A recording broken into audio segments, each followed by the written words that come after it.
This is a series of micro lessons, very short lessons on how to read Arabic. This is great if you're just starting off or if you just need a refresher. The first place to start is making sure that you're saying each letter correctly. Many of us make mistakes in saying the letters, and if you substitute letters for other letters, it actually changes the meaning of what you're saying, which is not okay to do when it comes to the Quran.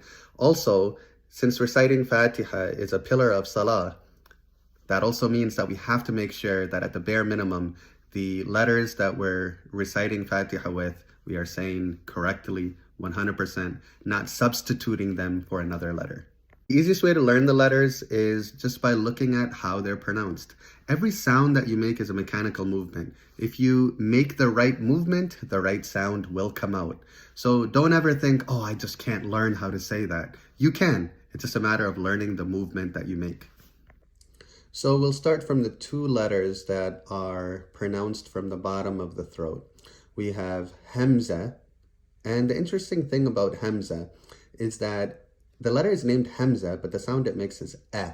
So the sound is different than the name of the letter. Now, when we say Hamza, keep in mind that if you were to spell it out in English, it would start with the letter H. It's Hamza, Hamza, but the sound it makes is eh. Then we have the letter Ha, and the sound it makes is ha. So scholars of Arabic have categorized these two letters as coming from the bottom of the throat.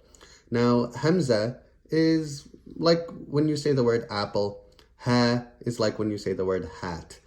What's easy about these two letters is that they both have English equivalents. So Hamza is kind of like the letter A or I or U, depending on what vowel marking it's going to have, which we'll get into later. While ha is like the letter H in English.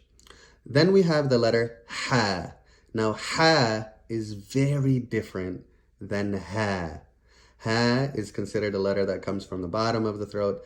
Ha comes from the middle of the throat. It's like you're clearing your throat. For example, when you say ahem, ahem, all right, so Ha comes from the middle of the throat. So it's really important to not mistake Ain, which makes an A sound, and Hamza, which makes an A sound. A has an English equivalent. Ain, which makes an A sound, does not. Again, listen to the difference between these two. A, which is the sound that the letter Ain makes, and A, which is the sound that the letter Hamza makes. So listen to the difference between these two again. A, A, A, A. Also listen to the difference between ha and ha, right?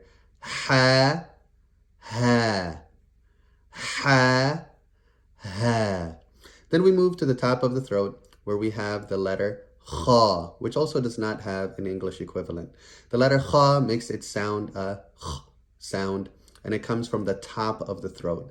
It's like when you have some snot stuck inside of you and you're trying to get it out. You're trying to get that out. That's the sound that kha makes. Then you have the letter ghain, which makes a gha sound. An easy way to think of the letter ghain is the sound you make when you gargle, right? When you have water and you go, right? So that is the ghain sound, essentially.